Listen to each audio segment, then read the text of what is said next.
Good morning, ladies and gentlemen. I'm welcoming the online registrants here. It's my pleasure to welcome you to the webinar session on Fourier transform infrared spectroscopy. We just had our inauguration ceremony, so I apologize for the delay.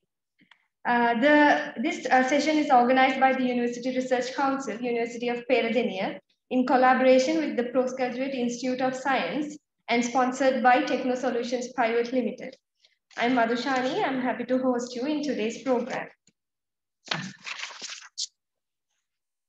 First of all, I'd like to invite Dr. Mantilaka, the session coordinator and senior lecturer at PGIS, to give a brief introduction about our guest speakers today.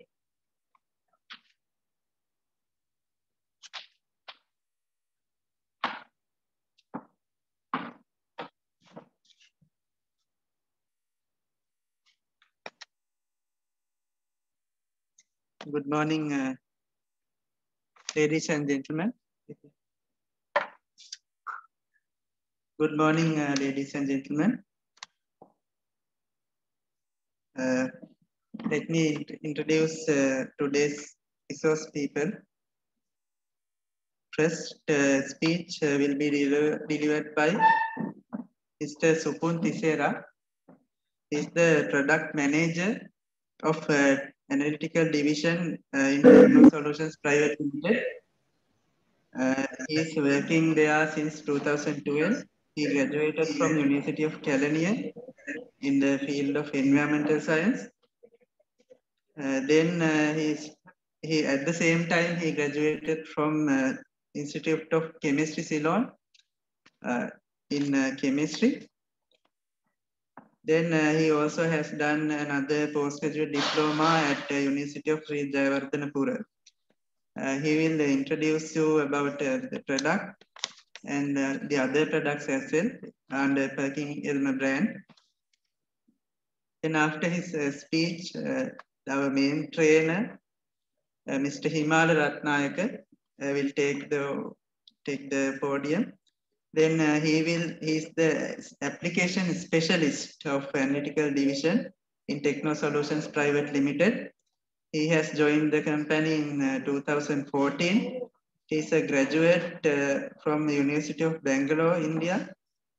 And also he has done a postgraduate diploma in analytical chemistry at the University of Colombo. So both of them have been trained very well under PerkinElmer. Therefore, they will provide you a useful training. Then after the webinar, so we will conduct a training session.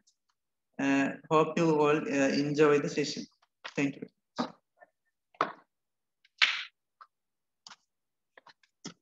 Thank you, sir. Good morning, everyone. Thank you, sir, for giving this opportunity to Techno Solutions. So I will speak for both my physical audience as well as the webinar audience. So myself, Supun Tisera, as Dr. briefly introduced me. So I'm working with Techno Solutions as my first job. So almost about 10 years with Techno Solutions. So let me brief Techno Solutions Private Limited, our company. So we almost have 28 staff with us, engineers, developers, and technical team. And we have a separate analytical division for PerkinElmer. Then we have located at Nugegoda. So this is how we started our business in 1999. We started Yokogawa. It's a test and measurement related to power and energy. In 2002, we have engaged with Endress House. So it's a process automation, related to factories, process like temperature, control, flow, pressure. Then we have different manufacturer connections. In 2011, we have engaged with PerkinElmer. From 2011 onwards, Techno Solutions is the distributor for PerkinElmer service, sales and support in Sri Lanka. In 2014, we have engaged another test and measurement product called Tektronix.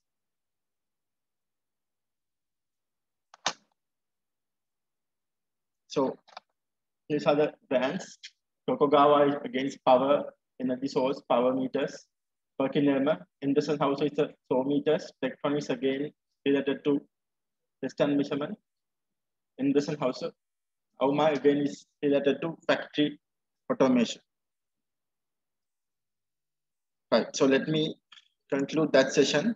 So I'll move on to our main focus, which is PerkinElmer.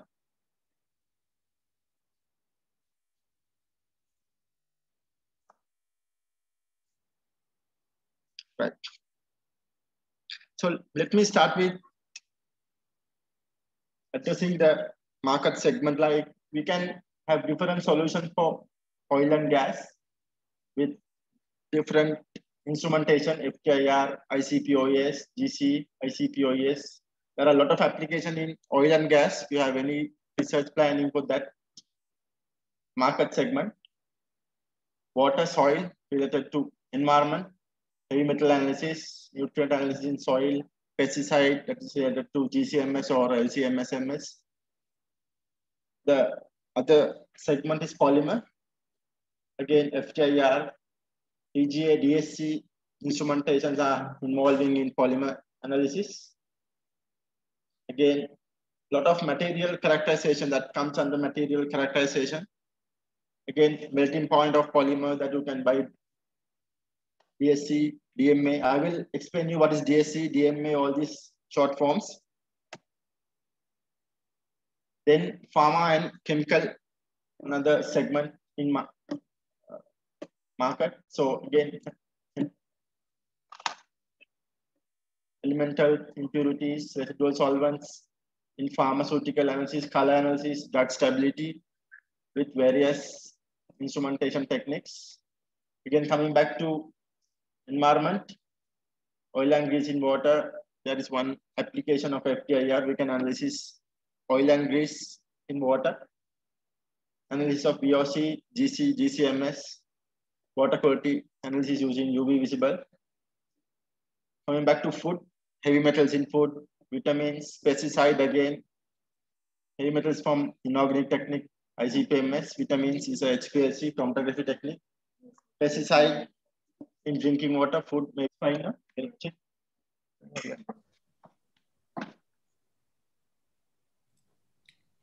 Yes, now we can see.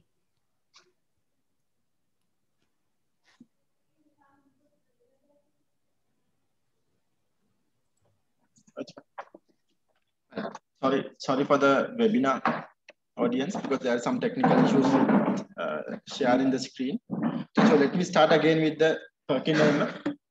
So I'll again brief the market segment, oil and gas. So we have different solutions in oil and gas segment, and also water and soil, heavy metals, nutrient analysis, pesticides. Again, polymer industry, we have raw material analysis using FTIR, polymer, and melting point determination from DSC or DMA. Coming back to pharma and chemical, include in drug, residual solvent in pharmaceuticals. There are a lot of applications related to pharma and chemical. Drug stability, you can use TGA or DSC. So I will explain what is TGA, DSC separately. Environmental waste is basically for inorganic elemental analysis, AS, ICP-OES or ICP-MS. Oil and grease in water, we can do it by FTIR. Analysis of VOC, fertile organic compounds, GC, GCMS or GC triple code nowadays. Water quality analysis using UV visible. Food segment, heavy metals in food, vitamins, pesticides. So there are a lot of instrumentation involving ICP-MS for metal analysis, HPLC, GCMS or LC triple code. Right, so I'll start with the material characterization. So material characterization comes, there are a lot of instruments starting with FTIR. FTIR means Fourier transform infrared spectroscopy, and that is related to organic, and CHNS also comes under material characterization. CHNSO is, we can analyze carbon, hydrogen, nitrogen, sulfur, oxygen in organic compounds. You just need to weight your sample in milligrams, 2-3 milligrams. You can insert it to the instrument. So it will automatically gives you the percentage of carbon, hydrogen, nitrogen, sulfur, and oxygen. DSC and STA. DSC is differential scanning calorimeter. STA is simultaneous thermal analyzer. And we also have TGA. TGA is thermogravimetric analyzer. So it's related to gravimetric studies. You can have a weight your sample, then you have a temperature program, then you have the weight loss. So from the weight loss, you can identify which components at which temperature, decomposition temperature you can identify. So at which temperature, what type of gases or even.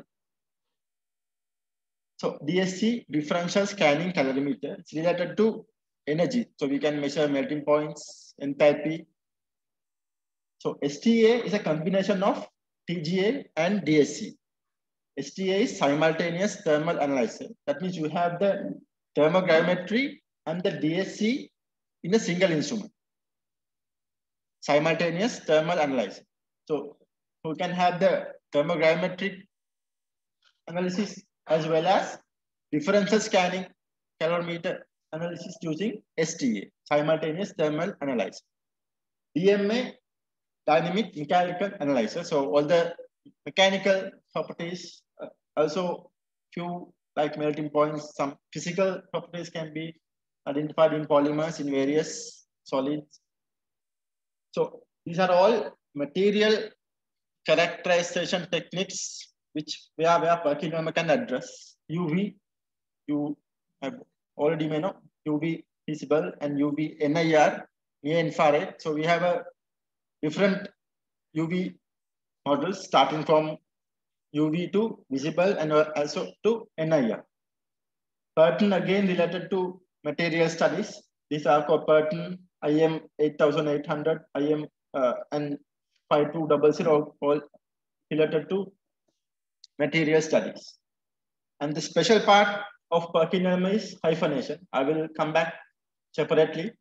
Hyphenation is nothing but we can connect two instruments together to give you more meaningful data. Like, let's say you have FTIR and TGA. So you can connect TGA with the FTIR.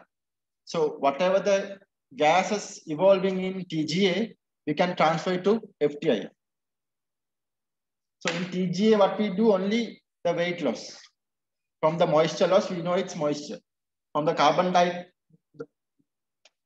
dioxide weight, we know it's okay, it's carbon dioxide. But apart from that, there are any like special gases that we cannot identify from the molecular weight.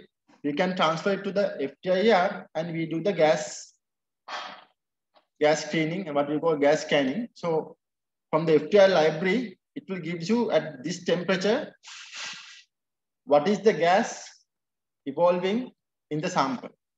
So that is what we call hyphenation. I will have a separate slide for hyphenation. So this is the PerkinElmer UV visible product range starting from lambda 265, which is single beam, 365, 465 is dual beam with different accessories for reflectance, film samples, integration sphere for reflectance, and also we have high-end UV vis NIR. Usually this lambda 265, 365, and 465 only for UV and visible. That means starting from 190 nanometers to 1000. Normal UV visible range.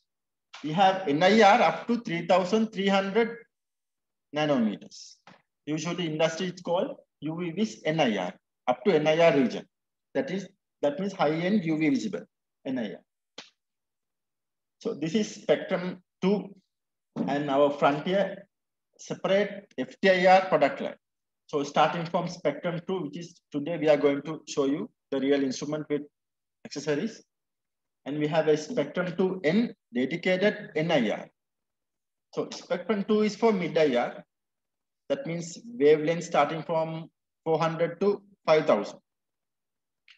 And there are different instruments for other regions like far IR and near IR. In FTIR, I think Himalaya will explain you, there are 3 regions, far IR, mid-IR and NIR.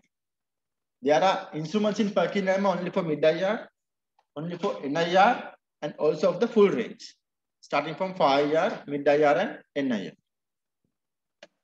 So we have a Spectrum 2 is the initial range, then we have Frontier, and we also have FTIR microscope.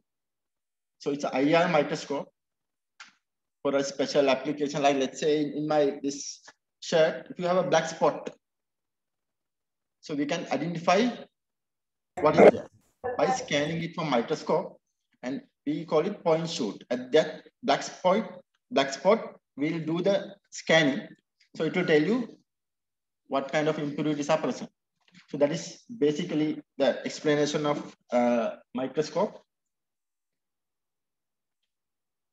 So we have a separate microscope series, Spotlight 150, 200 and 400, high-end 400, starting level is Spotlight 150. That means if you have FTIR, Perkinama, in any day you can upgrade it to a microscope. So you don't need to buy another FTIR again. Just whatever the system you have, let's say you buy a Spectrum 2 today, in after 2 years, if you want to upgrade it to a microscope, the same FTIR can be upgraded to the microscope. So you can ask any question during my presentation or even after my session. So this is the thermal, which is still falls under material characterization. TGA, thermogrammetric analysis, we have 2 models, TGA 4000 and TGA 8000. The difference is temperature. In TGA 4000, the maximum temperature you can use is 1000. In TGA 8000, you can go up to 1200. As well as DSC, we have 4 models. DSC means differential scanning calorimeter. We have DSC 6000, 8000, and DSC 4000, 6000 in the starting range, and DSC high-end DSC 8000. And also we have TMA. TMA means thermomechanical analyzer. So any properties which related to temperature. So only the parameter we can change here is temperature. So that is TMA. In DMA, you have both like physical, like bending, shearing, stretching, also possible, as well as the temperature parameters like temperature, melting, like melting point studies using DMA. In DMA, even you can go up to -70 with liquid nitrogen facility. So any material studies, you have to start with subambient temperatures. Let's say if you want to study any material that using in starting from -50, you can do it with DMA with liquid nitrogen. As well as all these techniques related to temperature, in DSC, even you can go up to start from your whatever material starting from -180 with liquid nitrogen. Or without liquid nitrogen, even you can do it with normal room temperature application with DSC 4000, 6000. And also TGA is anyway, it's a room temperature application. We are only heating the sample where we identify the decomposition temperatures in TGA. So this is, I will tell you about the separate hyphenation, what we can do. Let's say we have a FTIR, right? It can be connected with the TGA. So TGA, what are the gas evolving in TGA? It will go to FTIR for light gas analysis. Let's say if I have a very large molecular weight evolving at 400 degrees, where in some cases FTIR you cannot identify because of the detection limits and the sensitivity of FTIR. You have to have a ppm level. to detect in FTIR. So if you have very low amount evolving in your TGA, we can directly connect to a MS. MS means mass spectrometer. So we call it TGA MS. So whatever the gas evolved in TGA, we will transfer it to a mass spectrometer. Then it will identify, because mass spectrometer is a universal detector. So if you know the mass, it will give you what is the compound. So that can possible when your the decomposition only one compound evolving at a time. Let's say you have at 500 degrees A, B, C, all three compounds decomposition at one temperature. So at that time we cannot do IR, we cannot do MS, because there has to be a separation. Then we have to use TG GCMS. So that gas will initially go to the gas chromatography. In GC, you have the separation first, ABC, then it will go to either FID, for any GC, you have to have a detector. It's either FID, or if you're using TG GCMS, it's a MS. So let's say in one temperature, you have ABC in your thermogrammetry, you have only one peak. And even simple molecular weight, we cannot identify. Even I cannot move it to the IR because it's not detecting at IR. Even MS is not possible because there are three compounds. So that time you can use GCMS. So that TGA gas will move to GC, then it will separate ABC, and MS will identify what is A, what is B, and what is C. So this is only possible with, easily possible with Perkinamar. Let's say brand, in Perkinamar we have TGA in same brand. In Perkinamar we have FTIR. In Perkinamar we have GCMS. So with other brands, what they have the FTIR in their brand, but they do not have gas chromatography part. Or either they have the TGA, they do not have FTIR. So technically, one vendor can take a different manufacturers. Let's say X have the FTIR, Y I'm getting the TGA. So what happened in your system? So two companies has to give you the system. Then if something goes bad, if I can tell no, there's something wrong in the TGA person will know there's something wrong in the FTIR. But if you have one solution in one brand with the one company, so the responsibility is with Techno Solutions or Perkinamar, because we do have the separate all product lines which can be do the hyphenation. We call it hyphenation. So connecting more than one instrument together to give you a meaningful result. So TGIR, TGGCMS, UVDSC, TC ICPMS, and TGGCMS, TGIR GCMS. This is the more advanced. Even the TGA, first it goes to IR, then whatever not detecting, then it will go to GCMS. So we have one installation in Sri Lanka at Rubber Research. They have the TGIR. So if you have any specific samples, so we can coordinate with them. We can do some trials if you want. So the TGA, it will go to IR. So that is what we call hyphenation. So it's in theory combination of more than one instrument in sequence to increase the amount of data we can get. So it saves your time and sample preparation. It's application oriented. So I don't need to go for 2-3 instruments. First, what they do, first we identify something in one instrument, then I have to collect that sample. Again, I have to go back to the GCMS and run GCMS. So rather than that, it's very easy. So these are all possible hyphenations with combinations. So that technique, it's very unique to Perkinamar because we do have all the product lines in one manufacturer. Right, I'll go back to the chromatography. GC, gas chromatography. Headspace is a sampling technique where you don't need to prepare any sample. Let's say for a volatile studies. Just take your sample and put it to a headspace. can heat the headspace sampler. So whatever the volatile, it will go to the GC. We don't need to extract the sample and inject to GC. Rather than injecting that, we can use the headspace as your sampler and to inject to the GC. GCMS, the detector is MS, so we call it gas chromatography mass spectrometer. HPLC, high performance liquid chromatography, and standard LC with pressure. I mean, standard pump pressure, we call it normal LC. If it is UHPLC, ultra high performance, which have a higher pressure. So we have another, we call it field. On-field gas chromatography, you can take it in a briefcase.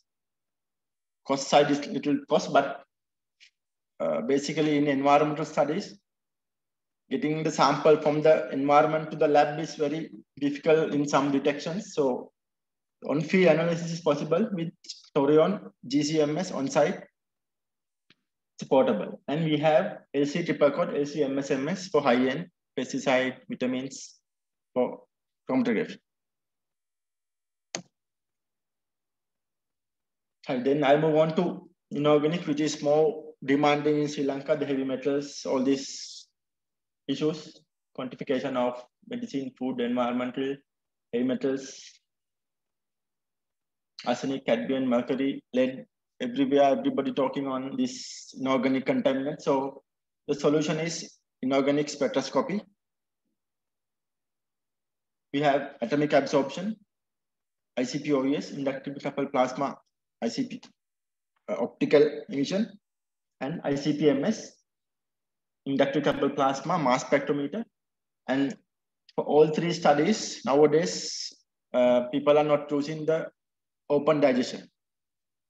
Previously, what we do, we digest everything in open vessel. We don't know whether my sample is digest or whether any evaporating elements, I don't know whether my sample is lost. But nowadays you have the microwave digestion. It's a closed vessel digestion with a minimum sample, minimum acid. Again, it's an environmental because end of your digestion, you have only your sample. But with open digestion, there are a lot of chemicals. We have to throw it away once our sample is finished. So this is microwave digestion, which supports atomic absorption sample preparation, ICP-OES, especially ICP-MS. So that is the products we have. So I will just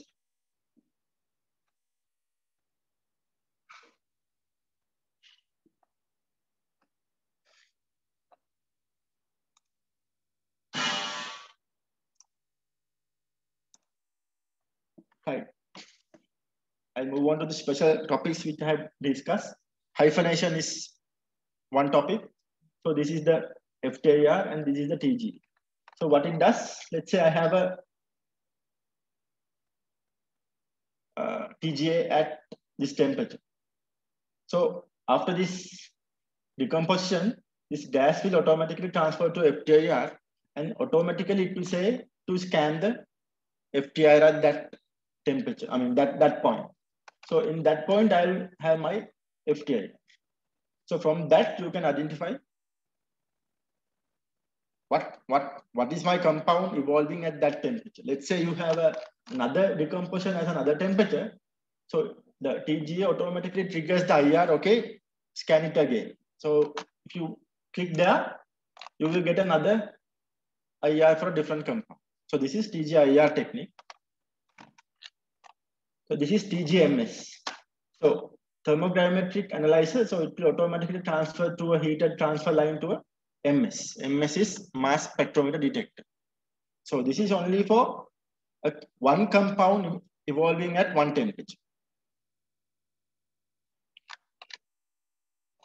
So this is the thermogrammetry. At that thermogrammetry, so I'll have my mass spec. For mass spec from molecular ion, I will identify. So what is my compound evolve at that temperature? So that is hyphenation. So do you have any questions?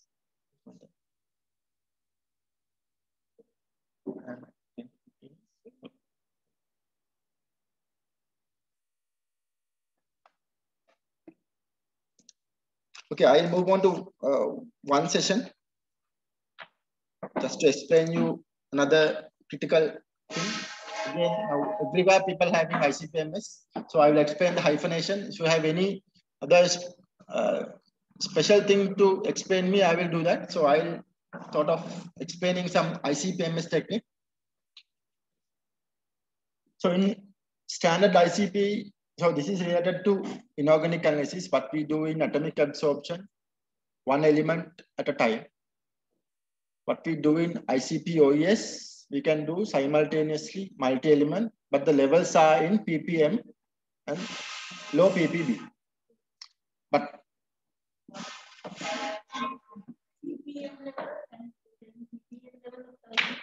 no, in atomic absorption, we do in ppm levels. In ICP OES, we can also do in ppm levels, but it's multi-element. In atomic absorption, it's one element at a time. ICP OES is a multi-element technique. You can do even 30 elements in a single run, but your detection limits are not compared as good as ICP-MS. So now everywhere people are moving from AS to ICP OES. If I have a lot of elements with ppm levels, other than, let's say you have 10 elements to run in 20 samples, you will have to spend 1 day in atomic absorption. So 10 elements, 20 samples, you have to do 10 calibrations. So it's a 1 day work. So use ICP OES is just a 1 hour use. You can do that 10 element calibration in 1 calibration. And that means multi-element calibration can be done in ICP OES. That 20 samples takes you only about 1 hour. So that again ppm level, but sometimes depending on the elements, you can go up to low ppb. But ICP-MS for ppb and ppt. So we are not using ICP-MS for ppm analysis. It's dedicated for heavy metals like arsenic, cadmium, lead, mercury, where the detection limits are very low. So in ICP-MS, there are 3 modes. So what it does, ICP-MS, inductive coupled plasma. So the technique in ICP OES and ICP-MS is the initial part is same, right? In atomic absorption, your energy source is flame. In ICP OES and ICP-MS, the energy source is plasma. So whatever the sample, it will convert to atoms. So that part done by ICP, inductively coupled plasma. So the detector part in ICP OES, it's just a UV kind of thing. In ICP-MS, it's mass spectrometer. Simply arsenic, the weight is 75. So I'm telling my ICP-MS, okay, I need to wait at 75. So 75 means it's arsenic. Iron 56. So I'm measuring at mass spectrometer. So in ICP-MS, there are 3 modes: standard mode, collision mode, and reaction. Simply standard mode. So I'm telling my ICP, so just analyzing standard mode means arsenic at arsenic weight. If you are analyzing arsenic at 75, I'm telling my software, okay, I want to do the arsenic analysis at 75.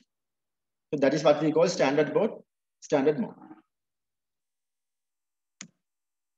Collision mode means, again, to remove interference, we are using a gas called helium to collide interference. I'm not going to go that much deep on ICP-MS, just to show one technique. So this is one example. The recent development, I just want to show you the recent developments of ICP-MS. In 10 years back, we all do at standard mode. So I'm telling my ICP-MS to analyze arsenic at 75. In 10 years back, even PerkinElmer, even the other brands, they do at 75. So what happened with the development? So this is one example.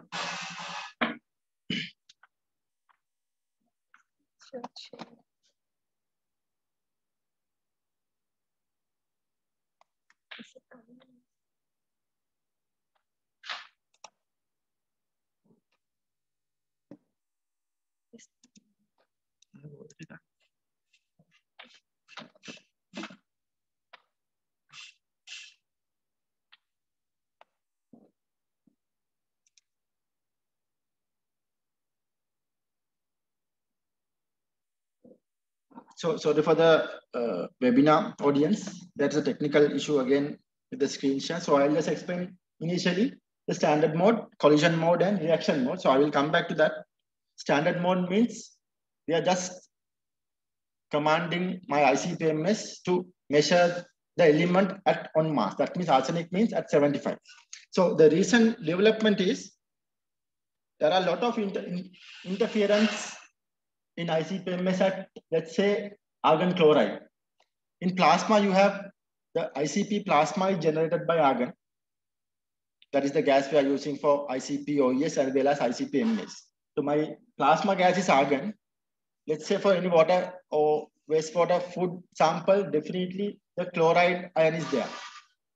So what happened in plasma, that argon and chlorine binds together and form a molecule. The weight of that molecule is 75.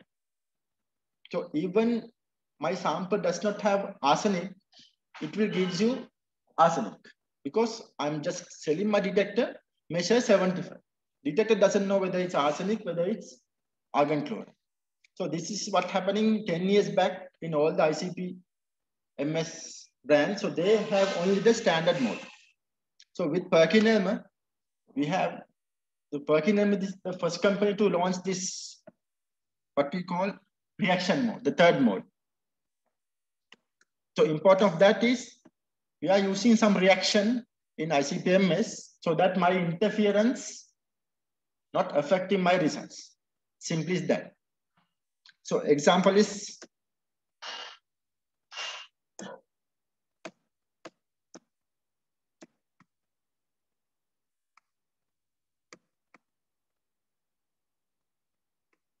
right. I will just, okay, let's say I have argon. I'll go back to that slide again. Interference. Okay. I have argon chloride in my matrix. So I cannot determine arsenic because I'm getting false positive results for arsenic. So whatever the sample, even there is not arsenic, you will get arsenic reading. So what we do here, we introduce oxygen to the ICP-MS reactions. We have a separate call in all the manufacturers. We have the collision cell and the reaction cell, right? So in collision mode, we introduce helium. That is everywhere it's doing. Even you ask for a, in Sri Lanka, I think there are 10 to 15 ICP-MS in Sri Lanka. In most of the time, they use either standard mode or helium mode, right? But with PerkinElmer, we introduce the oxygen mode. Now we are demanding the customers, okay, you have the technique and you study it and you check the results. So with oxygen, what happened? My arsenic is reacting with oxygen, right? So arsenic will combine with oxygen to give you ASO. AS is 75, O is 60. 75 plus 16 is 91, right? So we are using, we are telling that arsenic we are analyzing in oxygen mode. So now what we invented is we are telling our customers, okay, we have arsenic can be determined at oxygen mode. So make sure if you are buying ICP-MS, you have that capability in your instrument. So you go and check with the ICP-MS available in Sri Lanka, whether you can do oxygen, whether you can do ammonia in your ICP-MS. There are maybe 10 to 15 ICP-MS in Sri Lanka. You go and ask whether you can do oxygen or ammonia with ICP-MS because I have a arsenic samples to be analyzed. Just better to get back me the answer. Right. So what we do, we measure arsenic at 91. So my interference will not affecting me. Argon chloride will not affect that weight because we are analyzing the arsenic at 91. So I'm telling my detector, analyze arsenic in 91. So that is the recent development of ICP-MS. So not only for arsenic. Again, let's say we want to do chromium analysis. The chromium mass is 52. The interference is argon carbide. The carbon is present everywhere. The carbon dust is simply there is an interference in ICP-MS with argon carbide. Mass is 52. Chromium mass is 52. So if we use the traditional standard mode, that means we are telling the detector to measure chromium at 52, we have the false positive reading for chromium. So what we do here, we introduced ammonia. So that means whatever the ICP-MS available, it should have the capability to use oxygen and ammonia. So what it does, it reacts with argon carbide and it dissociates the argon carbide compound. So there is no more 52 because arsenic will dissociate your interference. And we are measuring there is no reaction with chromium plus with ammonia. At that reaction rate, at that reaction environment, there is no reaction. So we do chromium at 52 using ammonia. Again, same example we can do for, I don't know whether I have it for iron. There are a lot of, this is what I use for my presentation to convince the customers that importance of oxygen and ammonia. Okay. Again, this is one of the chloride-based interference. These are the common interference. Within brackets, you have the metal. So that means vanadium, potassium, gallium, arsenic analysis. So what kind of interference are possible? So these are the, now even with other manufacturers, 2-3 years back, they have invented the oxygen and ammonia ICP-MS. So now with all the leading manufacturers they have, but in Sri Lanka, it's very rare to find an instrument with oxygen and ammonia.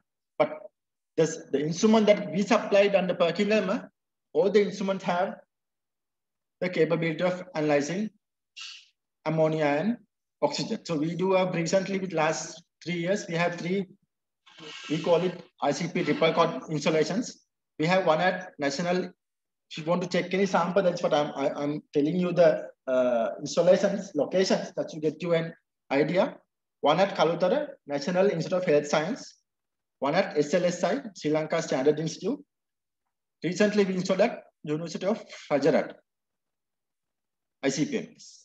Recently, there is one development come again for arsenic that we call HPLC ICP-MS.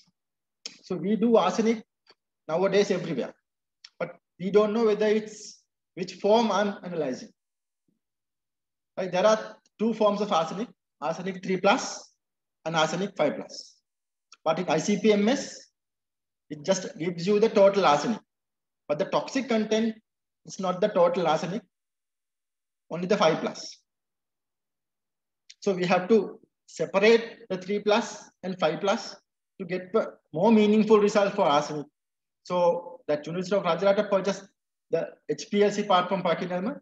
So what we do, we couple with HPLC with ICP-MS for arsenic analysis with oxygen mode. So it's a recent installation and recent development. So what it does, first it separates the arsenic 3+, arsenic 5+ in HPLC column, then it will go to ICP-MS. I think it's my time to conclude. So thank you so much. If you have any related, at least you want to do any sample analysis with our, I'll give me 1 minute. I'll just let you know.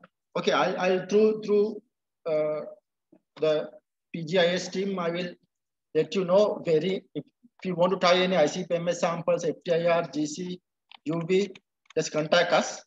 Through us, we will help you. Thank you so much. Thank you for the webinar audience. And thank you for the PGIS to giving us this opportunity. I think next session will be done by Himal. Thank you.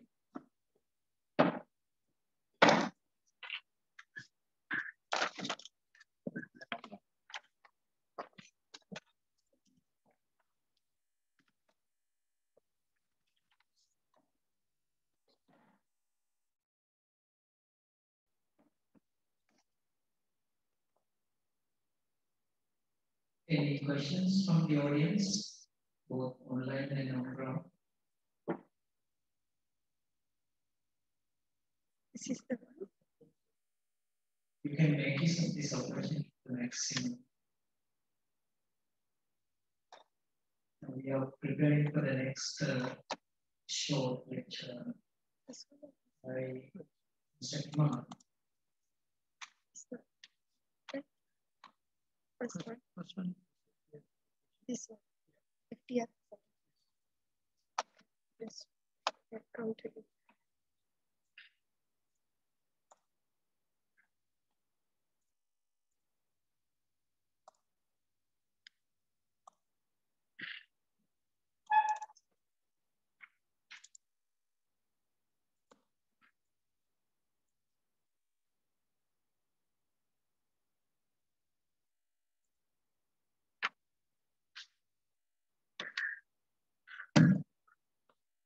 Thank you very much for the very informative session, sir.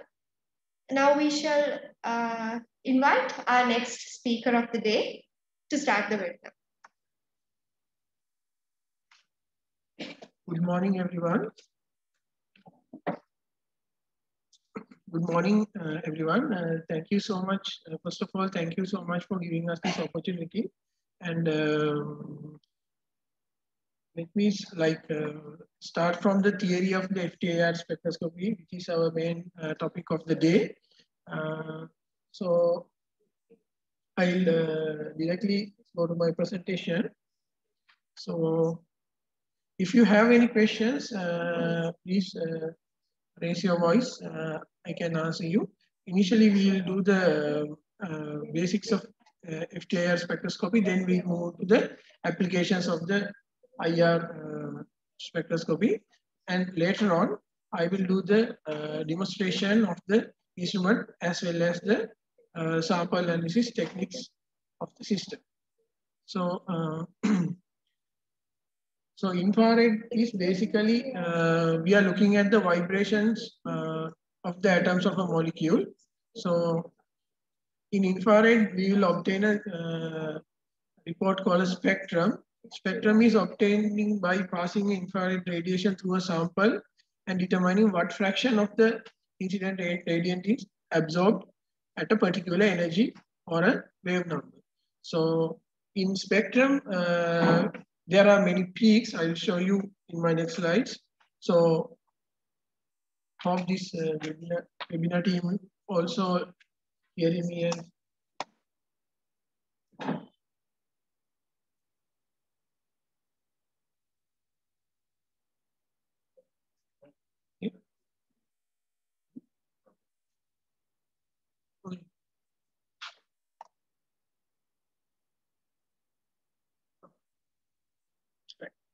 thank you.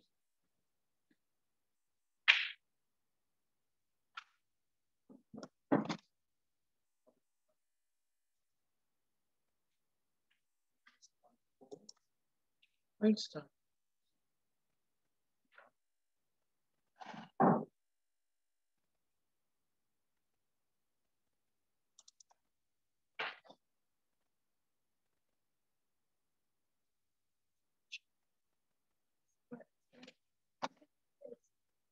No, but can I?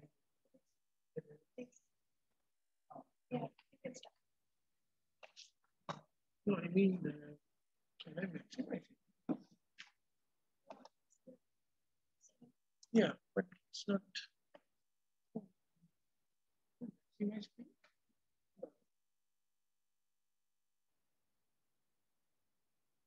Right.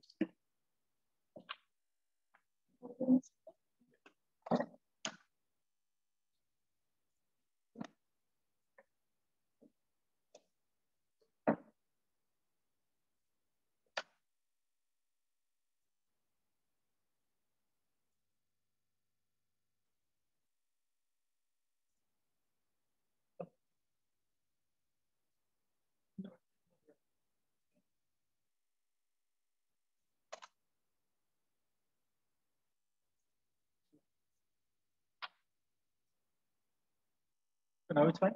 Yeah.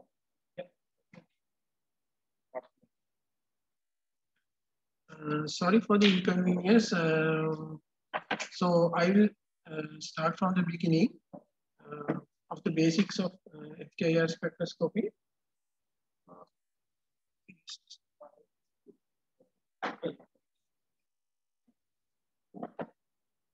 Myself, Himalaya. So I'm going to start from the first slide again. So FTIR is like basically infrared is, I told you, it's all about the vibrations of the atoms of the molecule, of a molecule. So we will obtain a spectrum at the end of this analysis, and this is obtained by passing an infrared radiation through a sample and determining what fraction of the incident radiation is absorbed at a particular energy or wavelength. That is a basic explanation on spectrum. Then in spectrum, we will have many peaks, and the interpretation of these peaks is the thing that what we are going to do in the later parts. So the peak in a spectrum corresponding to a frequency of a vibration of a part of a sample molecule. So I will take a small example, the water molecule, the spectrum of the water molecule. So here you will see two major peaks. Here for water, you know, water we have two OH bonds. So for the OH, we have two significant peaks in IR region. So one is near 1,600, 700 area, and one is at 3,300 range. So typically, I told you we are looking at vibrations. So there are two types of vibrations, mainly stretching vibrations and bending vibrations. So depending upon the vibrations types, we have to, we will get the peak will have their own position. So stretching vibrations, there are symmetric stretching as well as antisymmetric stretchings. And bending vibrations, we have rocking, scissoring, wagging, twisting kind of vibrations. So this is all about the basic theory. So if you have any questions, please ask. So we'll move to the next slide, which is about the criteria for infrared spectroscopy or the selection rule. So there should be a dipole moment of a molecule to identify under the infrared spectroscope. We call it dipole moment of the molecule must change during the vibration. So here in my presentation, I have one example. So if you look into this, if the two carbonyl bonds are stretched symmetrically, there's no net dipole, right? So that molecule is in that time it's infrared inactive. In antisymmetric stretching, two carbonyl bonds are at different length, then the molecule has a dipole momentum, or we can call it as a infrared active. So we can get a result in our spectrum accordingly. So as Sukun explained earlier about our instruments, we have in IR spectroscopy, we have three ranges, which is starting from the NIR or the near IR range, then we have the mid IR range, then the far IR range. So today, what we are focusing on is the mid IR range, which is starting from 4,000 centimeter inverse to 400. And apart from that, there are two other regions, which is NIR goes up to 15,000 centimeter inverse, then far IR go beyond 10 centimeter inverse. So the applications and the instrumentation falls under these three categories are different. Basically, as PerkinElmer, we have a separate instrument for mid IR range and separate instrument for NIR range, and one system which can go complete in all three ranges. So all three different, these regions have like significant differences like overtones, and in NIR range we are looking at overtones and combination vibrations. So they are the molecules have low absorption coefficient, and we need to have high sample concentrations to analyze in NIR range. So advantages are like we can do analysis of quartz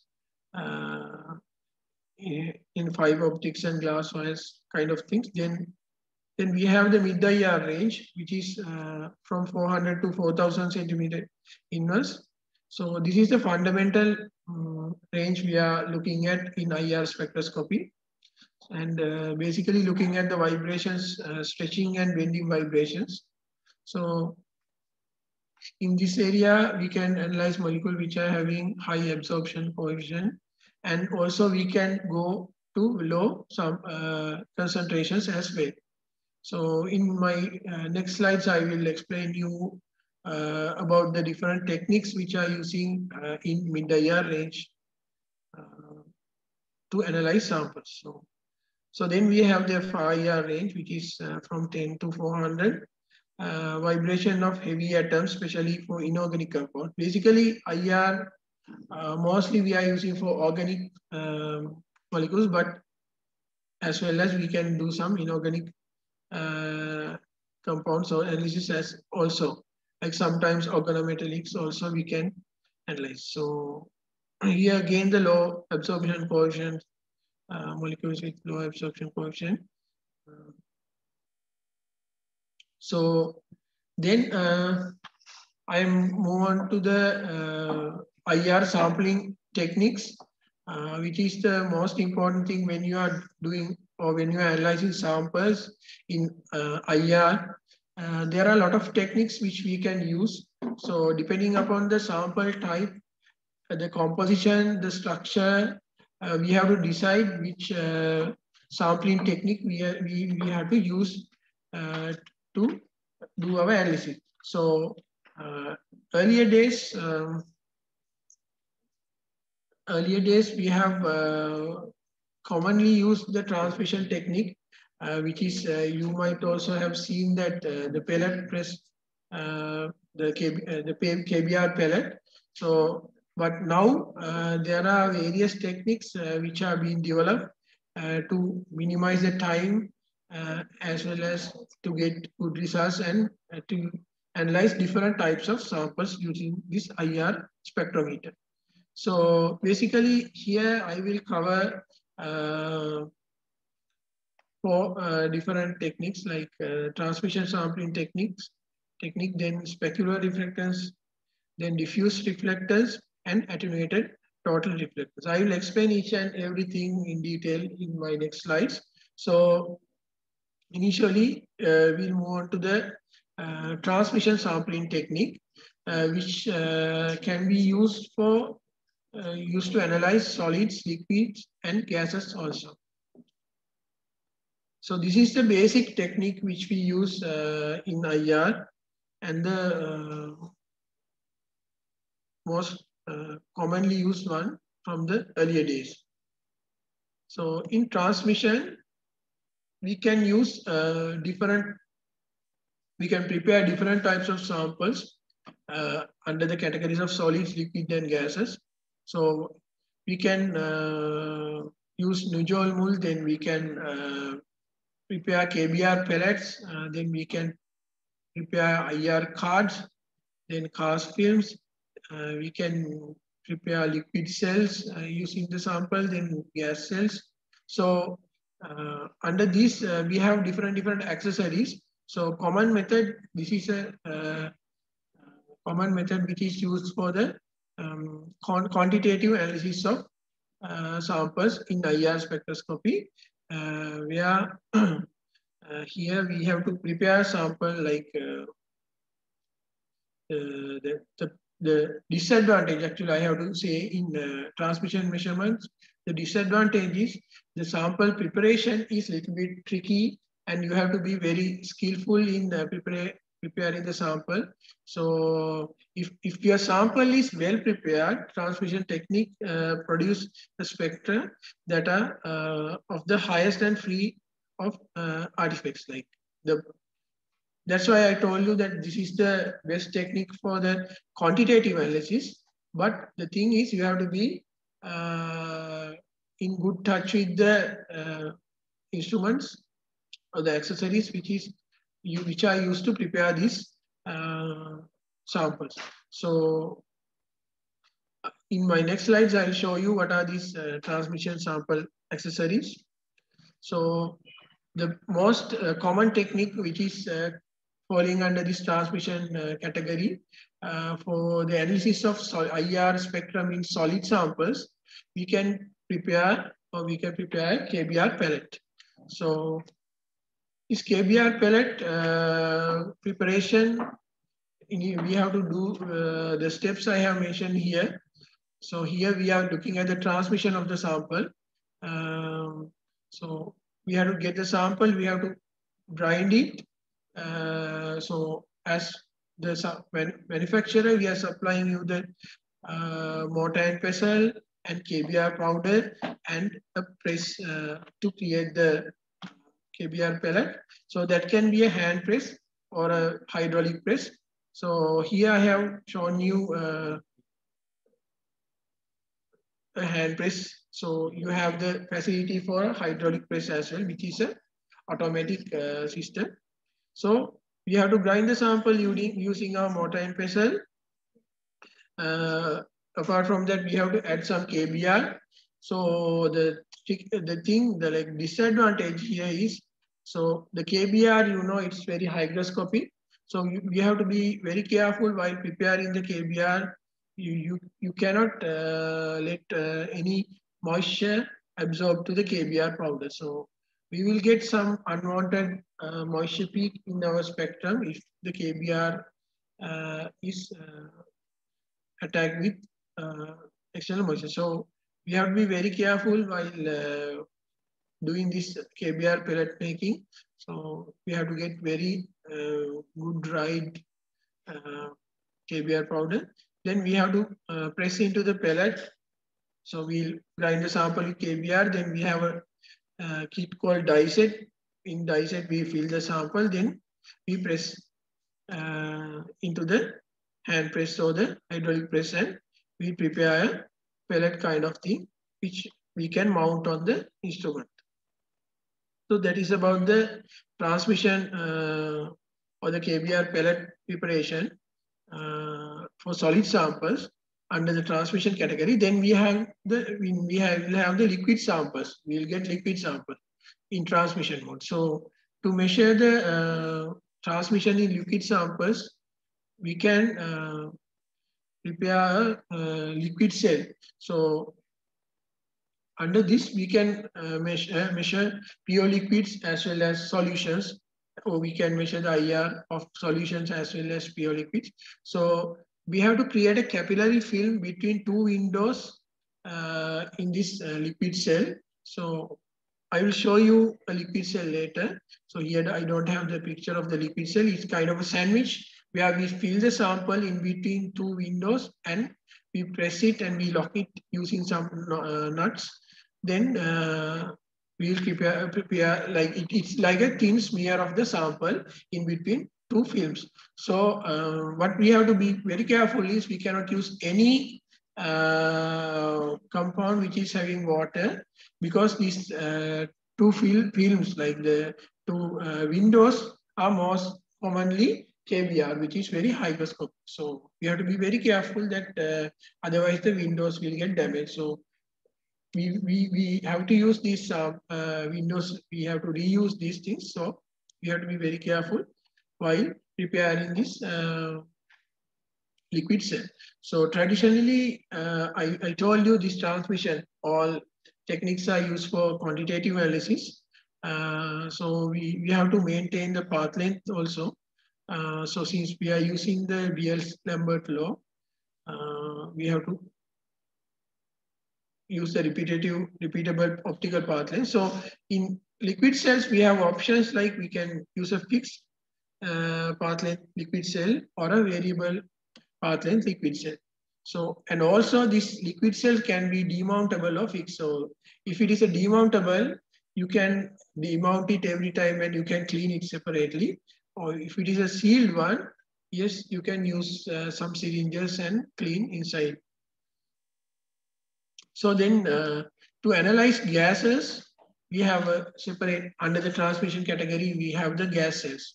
So there are multiple path length, like different path length gas cells. So here I have mentioned two examples for that. So you have a gas in and gas out.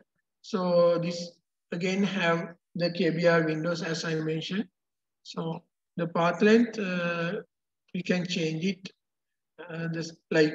We cannot change it as in the liquid cell, but here also we have some options. So you have to fill the gas to the cell and you have to mount it on the instrument.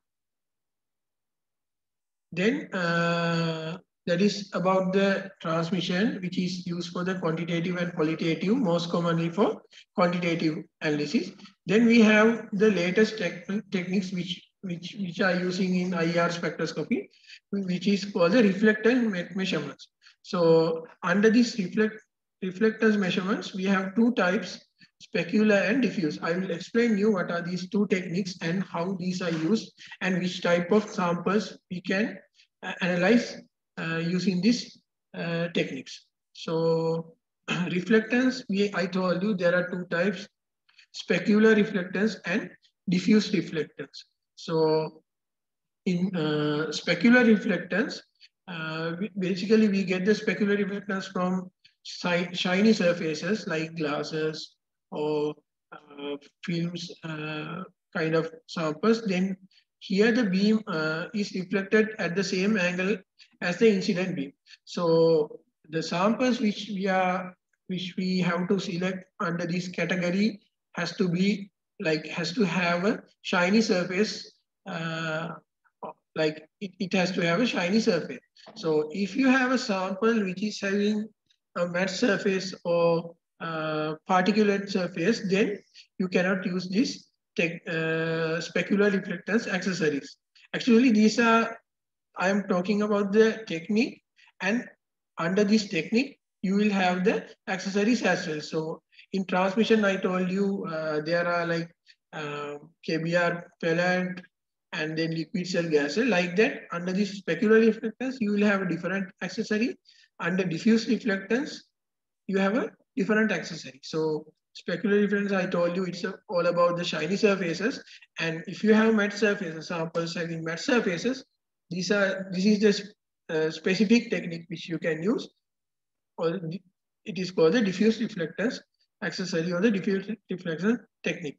So the beam is reflected at many different angles compared to the incident beam. You can see here in my presentation. So the incident beams comes here and falls on the sample, and it's like scattered to everywhere due to the structure of the surface of the sample. So this scattered light will be collected through a mirror. Here the reflected light will be collected using a mirror, and here the scattered light will be collected using a mirror. So that is about the diffuse reflectance. So under this diffuse reflectance, we call this as the drift or the diffuse reflectance infrared Fourier transform spectroscopy. We can measure reflection from powders or scattering solids.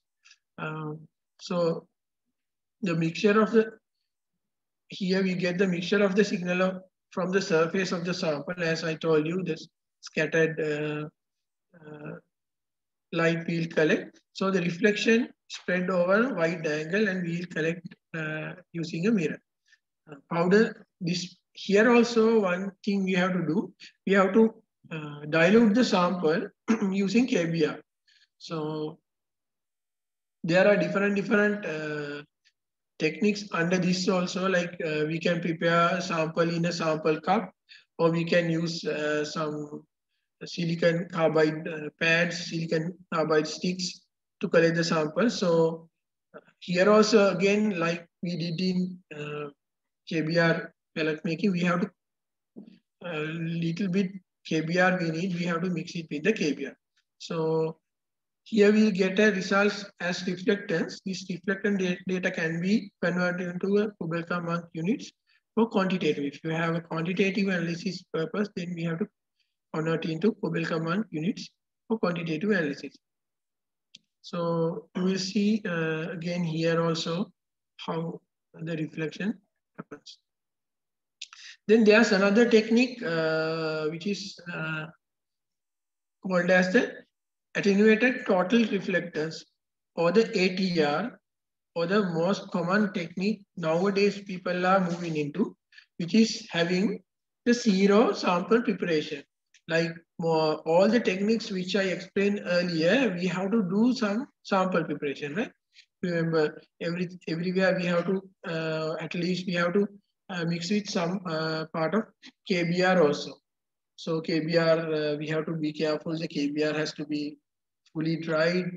All these things we have to look into. But this technique, which I'm going to explain you now, or the ATR technique, we don't have any sample preparation. It's completely zero sample preparation. So today, which I'm going to explain you using the instrument also basically about the ATR, because when the instrument will be here, I'll show you how the accessory and how the sample goes. So under the ATR single, there are like the attenuated total reflectance. Here also we are looking at the reflectance. There are two types, single bounce ATR and multiple bounce ATR. So here you have a crystal, which I think you can see my cursor. So there's a stage for the sample and there's a crystal, and the IR comes from here. Using a mirror, we'll reflect it here, and some part of the IR will be absorbed by the sample which we are keeping on the top of the crystal, and then the rest will reflect. So here we have two types, single bounce ATR and multiple bounce ATR. One interaction of light with the sample we call as single bounce, and multiple interaction we call as multiple bounce ATR. So these two techniques are like used for different applications. If you have like strong absorbers or rigid solid samples, we can use the single bounce. If you have weak absorbers or the samples with less concentration of our analyte which we are interested, we can use the multiple bounce ATR. So what I'm going to show you today is a multiple bounce ATR, or we call it as a universal ATR, which is most commonly used for the FTIR sample analysis nowadays. So here, the only thing, the advantages I will explain you at this point. We don't need to bother about the moisture content of the sample, since we are using some crystals which are not sensitive to water. So you don't need to have KBR, or you don't need to bother about the moisture in the sample like in our earlier techniques. So in ATR, I told you there's a crystal here. So there are different crystals which we can use in ATR sample accessories. So I will show you some of the crystals. Like I will explain you about some of the crystals which are used. Like there are thallium bromide iodide crystal, then zinc selenide crystal, then diamond crystals, germanium crystals, silicon crystals. So these crystals have their own refractive index, then their own spectral ranges, and their own depth of penetrations. They are unique. So depending upon our applications and where we are working, so we have to select the crystal for the ATR. So most commonly nowadays people are using two types of crystals that are for the ATRs, zinc selenide and diamond ATR. So you can see here the diamond is having the most widest range from 40,000 to 5 IR range the diamond crystal can work. So if your sample falls in between this range, you can analyze if you have a diamond ATR, right? So again, we have the zinc selenide, which we have as in our demonstration unit, again 20,000 to 650. So there are differences in these crystals also. Diamond is very, everybody knows diamond is expensive. And again, it's very hard and it can absorb high pressure, and it's resistant to high pH and low pH ranges also. So I'll just tell you here in this slide, I told you we are going to keep the sample on the top of this stage, and we have to make sure that our sample is completely touching with the crystal. So we have to apply some pressure and we have to make sure the sample is completely touched with the crystal in the ATR.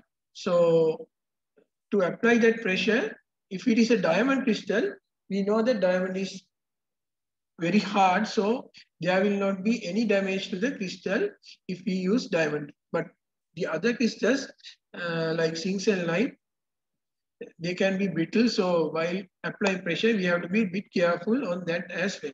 So I will explain you those things in my demonstration, how to keep the sample and how to apply pressure and how you know that the proper pressure has been applied and those things. So these are about the different crystals, as I told you earlier.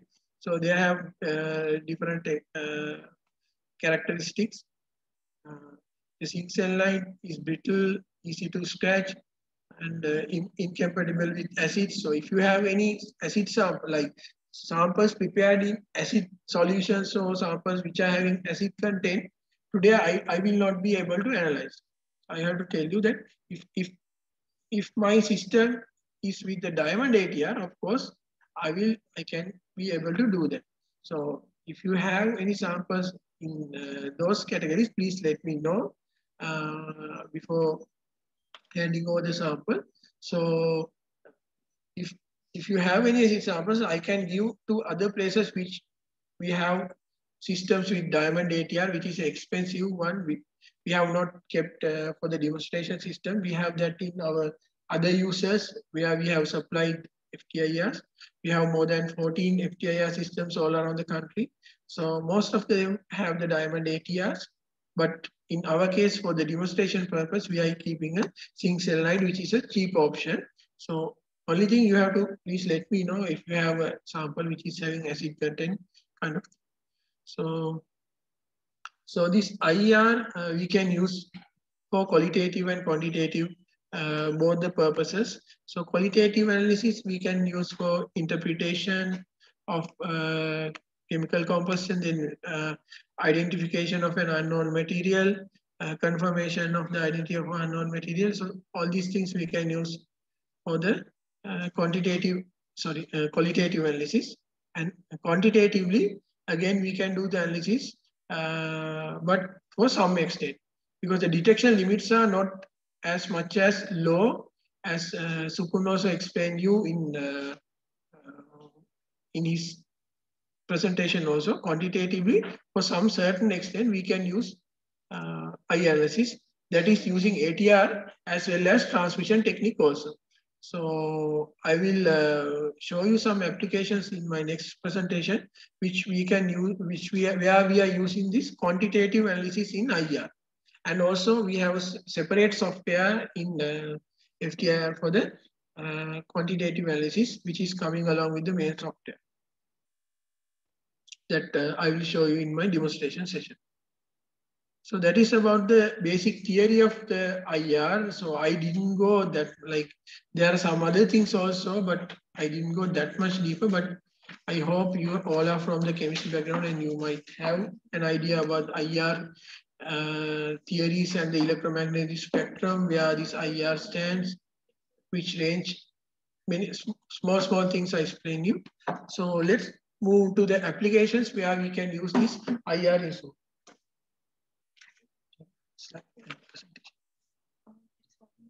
Yeah.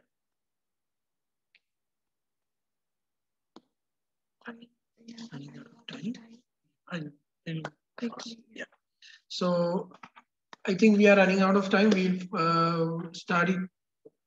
We'll directly go to the next presentation.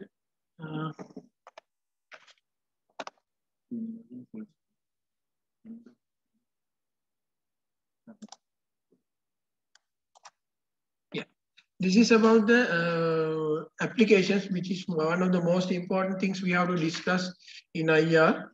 So I told you about 3 ranges.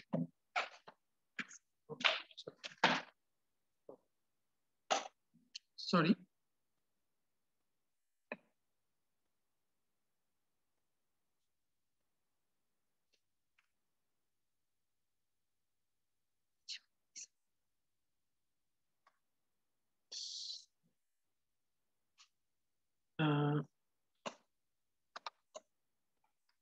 Yeah, let me move to my next presentation, which is about the applications of FTIR. So I hope everybody can see my presentation, even the webinar participants. So I told you about 3D. We'll be a little bit faster in this because we are running out of time. So we have 3 ranges. I told you in near IR, mid IR, and far IR. So all these 3 ranges have different wave number range. I told you about that in my previous slide also. So basically, we are looking at the mid-IR range, fundamental molecular vibrations, stretching and bending vibrations, high absorption coefficient, low sample concentrations. So basically, analysis of organic compounds. In NIR, we can say it's low absorption coefficient, high sample concentrations, raw material test. We are basically look for raw material testing. For IR, again, low absorption, strong water vapor absorption. Then analysis, basically applications are fall under the analysis of inorganic compounds. Mid-IR organic, NIR for raw materials, IR for analysis of inorganic compounds. So when you are selecting a technique for your sample, then you have basic idea about your sample, then you can select which category, which range we have to, whether you have to select. So yeah. So I'll explain you first about the mid-IR applications. So FTIR spectra gives information about the composition of a solid, liquid, or gas, whatever the sample, and the functional groups which are present in the sample. So the most common use is the identification of unknown materials and confirmation of production material. That is the most common use of the IR. So this application areas falls under pharma industry, then polymer industry, lubricants, glass and solar industry, food industry, and environmental analysis. So to identify unknown materials or confirmation of a production material or batch, like if you are running a production, you can keep one set of known samples and you can compare it with the coming of materials. If you are doing research, if you get an unknown sample, you can identify, you can check what is there. Like if you have a library, you can find out the exact compounds, or else you can refer some books or literature and find out what is in the sample. So these are the areas I explained. And then under the category of pharma applications, like if you want to identify any drugs, like structural elucidation of organic compounds, and then drug and excipient compatibility studies, and impurities detection, and the quality control processes for incoming, as I explained earlier, quality control process for incoming and outgoing materials. Then we know we have to do some packaging when we are doing pharma industry also, so we can do some packaging testing. So these are the applications coming under the pharma industry. So if any one of you are in the pharma, then if you have this requirement, you can do the analysis using FTIR. So you have the libraries also, specific libraries for pharma compounds. So all the this application can be done using KBR pellet, universal ATR, or the ATR which I explained, then horizontal ATR, or the ATR which I told you, with multiple reflections, then drift accessory or the diffuse reflectant technique, and demountable cells like liquid cells kind of thing. So all these applications can be done using the sampling accessories which I explained earlier. So this, I have mentioned two types of instrument which is we are having. We have the PerkinElmer Frontier and the Spectrum 2 instrument, two types of instruments. And today we are going to explain about the Spectrum 2 instrument. So then we have the polymer and plastic industry, determination of contaminant materials within the failed part of material. So if you have any contamination, then we can find out using the FTIR. Then if some molecular degradation is happening, then we can find out using the FTIR. Then we can do the quality control assessment, as I explained, with the raw materials or the specific set of materials. We can do the quality control. Then we can see the copolymer and blend assessments using the FTIR, then identification and quantification of additives, again, which are used for the polymer manufacturing. Then analysis of thin films and coatings, which normally, nowadays we do a lot of nano film, nano coating, such things. So we can check whether it has happened properly. So those things on the surface we can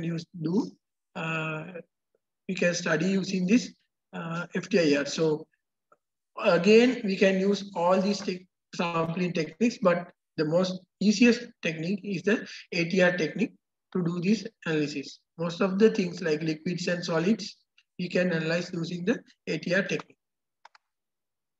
So then you can use the FTIR in petrochemical industry. In petrochemical, if any one of you are engaging in petrochemical, you can check the condition in service lubricants. Then you can do used oil analysis.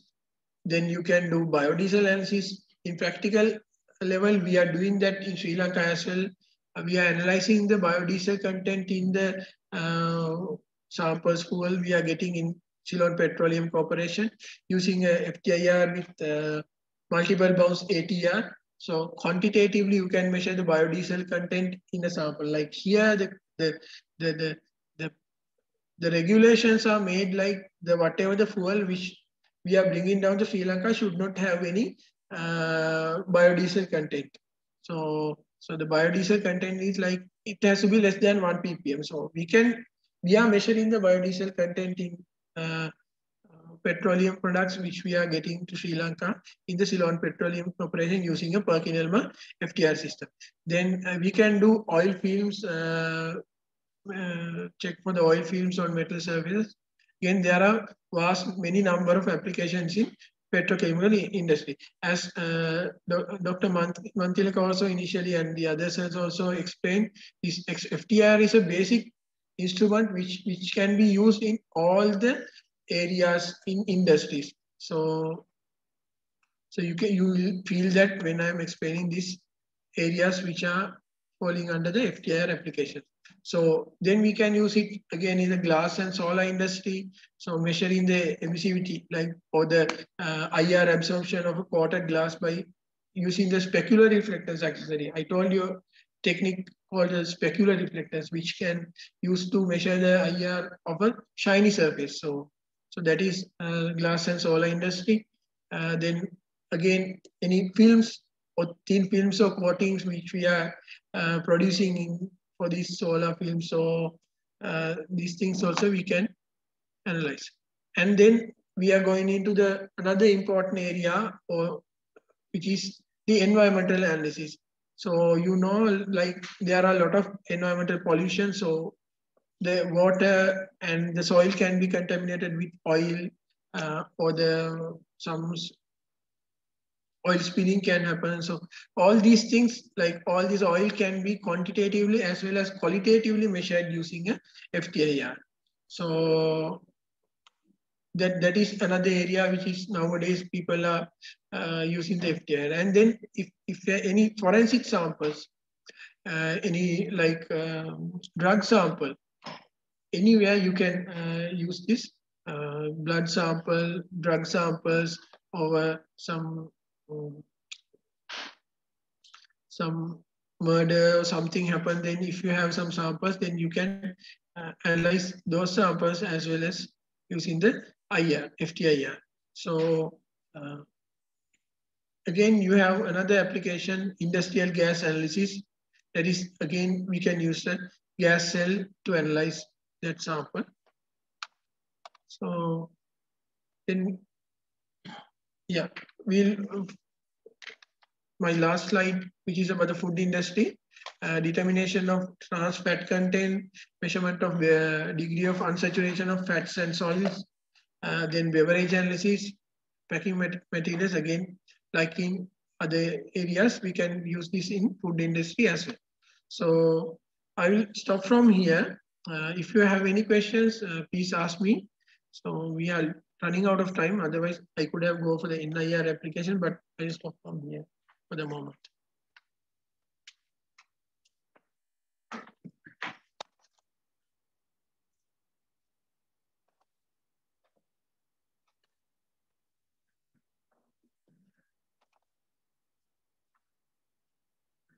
Thank you for the very informative seminar, sir.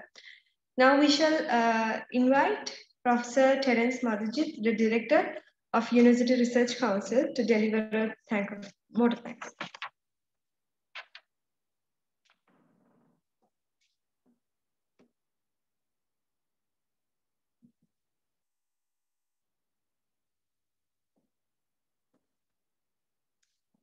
Thank you very much. This is again basically not for the on-ground audience, but for online audience. Thank you very much, Mr. Supun Tisera, and also Mr. Himala Ratnayak, application analyst and product manager from Techno Solutions, who are representatives of PerkinElmer, the company which was established, I think, in 1940s, perhaps. Thank you very much for giving fine details of FTIR basic principles and also the other hyphenated techniques like GC, ICP-MS, ICP-MS, hyphenated with IR and all this. Sorry that we took some more time than we expected. So if you have any questions, you can post now on the chat, or you can unmute and post your questions. Are there any questions? We will definitely upload the recordings onto our URC website in few days after the recordings are being edited. And if there are no questions from the online audience, unfortunately, we cannot provide the hands-on experience for online audience this time. So we will wind up the online session and we will close the webinar now. Thank you very much for joining with us. And we will be organizing a few more webinars in the few more months to come. There will be a webinar on XRD. We have planned it for April 23rd. So we will be announcing all these in advance. And on behalf of the University Research Council and University of Peradeniya, I thank both resource persons from Techno Solutions, and also I thank all the online participants. Thank you very much. So this ends the first session. Now we'll break for tea. There's a question? Okay. Where can we get access to IRS in Sri Lanka? What is IRS, by the way? Tilini, would you be able to elaborate your question?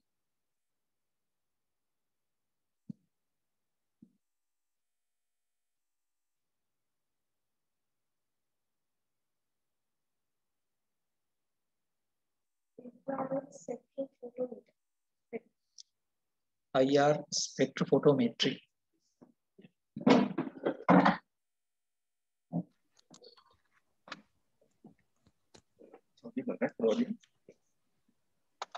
Hi, this is Supun again. We have installations. If you're looking at universities, we have installation at University of Peradeniya, Faculty of Engineering, Department of Chemical Process. It was under Dr. Manipura, if it is nearby. Or we have University of Kelaniya, University of Yes, so he's asking where we can get access. That means to some samples or maybe. So I don't know whether she from Kandy area. So the nearest location to the Peradeniya, we have one installation at University of Peradeniya, Faculty of Engineering at Department of Chemical Process. Oh, we have installation established. If you want to check the industries, fine.